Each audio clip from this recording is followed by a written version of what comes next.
Forensic science कहती है कि हर क्रिमिनल अलग होता है, अलग तरीके से सोचता है और अलग तरीके से अपराधों को अंजाम देता है। लेकिन कुछ क्रिमिनल्स और उनके क्राइम ऐसे होते हैं कि उनके कारनामे जान पैरों तले जमीन खिसक जाती है। कोई सपने में भी नहीं सोच सकता ऐसा काम वो कर जाते हैं, जैसे किसी की लाश को घर पर ही गाड़ कर उस पर महीनों तक सोना। क्या आप सोच सकते हैं कि ऐसा कोई कर सकता है?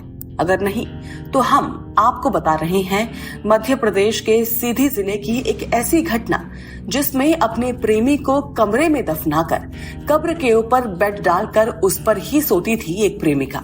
लेकिन अचानक उसके साथ कुछ ऐसा होने लगता है जिससे वो परेशान हो जाती है और महीनों बाद खुद ही पुलिस स्टेशन जाकर अपना जुर्म कबूल कर लेती है। क्या है ये मामला? आज इसी के बारे में बात करेंगे। तो बात है 25 साल की जानू सिंह की, जिसका 27 साल के इंसाफ मोहम्मद के साथ अफेयर चल रहा होता है। कुछ ही दिन में ये लोग लड़की के घर वालों के साथ रहने लगते हैं। दोनों में प्यार होता है, सब कुछ ठीक चल रहा होता है। लेकिन एक रोज यानी 6 दिसंबर 2019 को इनके बीच होता है झगड़ा। दरअसल 6 दिसंबर को जानू के पैर में दर्द हो रहा होता है। वो अपने पैरों की सिकाई कर रही होती है। काफी देर हो गई होती है तो मोहम्मद कहता है कि सो जाते हैं, बहुत देर हो गई है। लड़की थोड़ा झल्ला कर कह देती है कि अभी वो पैर सेक रही है और उसे सोना है तो वो सो जाए। अब इससे मोहम्मद को आ जाता है बेहद गुस्सा और वो आग जलाने वाले एक तसले जैसी चीज को उठाकर पटक देता है। लड़की कुछ भी सोचे, कुछ भी समझे, इतने में वो आकर उसका गला दबाने लगता है। वो चीखने लगती है तो लड़का डंडा लाकर उसे मारना भी शुरू कर देता है। ये ड्रामा घर वाले सुन रहे होते हैं, लेकिन दोनों के बीच कोई बोलता ही नहीं है। इतने में मोहम्मद जानू की माँ से चिल्लाते हुए कहता है कि मैं मर जाऊंगा। इसके बाद मोहम्मद जानू को मारना बंद कर देता है और घर से बाहर निकल जाता है। लड़की की माँ मोहम्मद को समझाती है और घर वापस ले आती है। मोहम्मद लौट आता है और इसी के साथ इतने तमाशे के बाद सब लोग सो जाते हैं। अगली सुबह यानी 7 दिसंबर को लड़की की माँ सुबह का खाना बनाती है और मोहम्मद और जानू को खिलाती है। इसके बाद जानू की माँ जानवरों को चारा खिलाने के लिए जंगल ले जाती है और जानू लकड़ी लेने के लिए दूसरी तरफ निकल जाती है। इसी दौरान घर में बिना किसी की मौजूदगी में मोहम्मद 7 दिसंबर को फांसी लगाकर आत्महत्या कर लेता है। जानू घर लौटती है तो मोहम्मद को फंदे से लटका देखकर डर जाती है।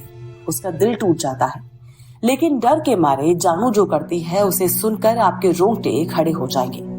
जानू तय करती है कि वो बाहर किसी को नहीं बताएगी कि मोहम्मद ने ऐसा कुछ कदम उठा लिया है। इसलिए वो अपने कमरे में गहरा गड्ढा खोदती है और उसमें मोहम्मद की लाश को दफन करके उस गड्ढे को भर देती है। ये सब कुछ जानू सिंह का ही ऑफिशियल बयान है जो उसने पुलिस वालों को दिया था। और इस कहानी का तो महज अभी इंटरवल ही आया है। दरअसल मोहम्मद हैदराबाद में जॉब करता था और कभी कभी जब अपने घर आता था तो वो जानू से भी मिलके जाता था। ऐसे में जब मोहम्मद कई दिन तक नहीं लौटा तो घर वालों को लगा कि शायद वो अपने ऑफिस के काम से बिजी होगा और इसीलिए उन्हें फोन वगैरह नहीं कर रहा था। लेकिन ये दिन हफ्ते में बदलते हैं और हफ्ते महीनों में बदलने शुरू हो जाते हैं। इस बीच मोहम्मद के परिवार को उसकी चिंता होने लगती है। परिवार जाता है, थाने में रिपोर्ट दर्ज कराता है। पुलिस जब तफ्तीश शुरू करती है तो पुलिस को पता चलता है कि मोहम्मद की एक गर्लफ्रेंड है जिससे मिलने वो अक्सर आया करता था। परिवार को इस बारे में कुछ भी जानकारी नहीं थी। मोहम्मद ने कभी अपने घर में जानू के बारे में बताया ही नहीं होता है। इसलिए जब पुलिस पहुंचती है जानू के घर तो ऐसे में वो कहती है कि उसे कुछ भी नहीं मालूम और मोहम्मद कहाँ है इसके बारे में उसे कुछ पता ही नहीं है। जानू इस तरह से अपनी कहानी बयां करती है पुलिस के सामने कि पुलिस को विश्वास हो जाता है और शक की सुई जानू से हट जाती है। इसके बाद कुछ ऐसा शुरू होता है जो जानू की नींदों को हमेशा हमेशा के लिए लूट लेता है। दरअसल जैसे ही इंसान मोहम्मद की डेथ को कुछ ही टाइम बीता होता है, कुछ हफ्ते बीते होते हैं, ऐसे में एक दिन जानू को आता है सपना और इस सपने में खुद इंसान मोहम्मद होता है। सपने में वो जानू से कहता है कि मैं फांसी लगाकर मर गया और तुमने मेरा क्रियाकर्म मुस्लिम रीति रिवाज से नहीं किया है और ना ही मेरे घर वालों को इस बात के बारे में बताया है।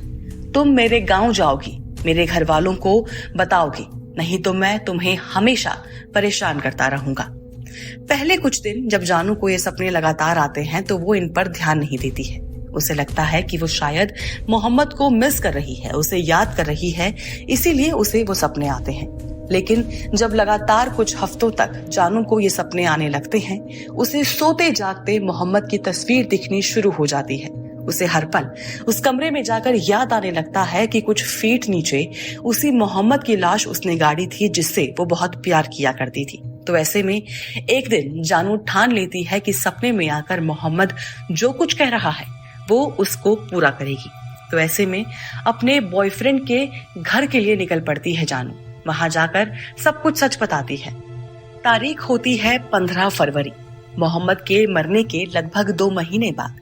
जानू उसके घर वालों को जाकर सब कुछ बता देती है कि कैसे एक रात पहले झगड़ा हुआ था और अगले दिन उसने आत्महत्या कर ली थी। जानू कहती है कि लाश जो है वो मेरे घर में दफन है, आओ और ले जाओ। तुम्हारा लड़का मुझे रोज सपने में डराता है, मैं ऐसे जी नहीं पाऊंगी। पूरा मामला पुलिस तक पहुंचता है तो पुलिस जानू को अरेस्ट कर लेती है। लड़के के घर वाले आरोप लगाते हैं कि उसकी जो ये कहानी है वो मनगढ़ंत है और उसने ही मोहम्मद की हत्या की है। लेकिन जानू और उसकी माँ अपने बयान पर कायम है। जानू ये भी कहती है कि उसने अकेले ही सब किया था, यानी गड्ढे को खोदने से लेकर मोहम्मद की लाश उसमें भरने तक और उस गड्ढे को वापस भरने तक। हालांकि पुलिस अभी भी इस मामले की जांच कर रही है, लेकिन आप इस पूरे मामले को लेकर क्या सोचते हैं जरूर शेयर कीजिए हमसे अपने व्यूज अपने कमेंट्स के थ्रू और सब्सक्राइब करना बिल्कुल ना भूलें हमारा चैनल डार्क टेल्स, जहां हम आपके लिए लेकर आते हैं रोजाना कुछ खास तो कुछ खौफनाक क्राइम स्टोरीज।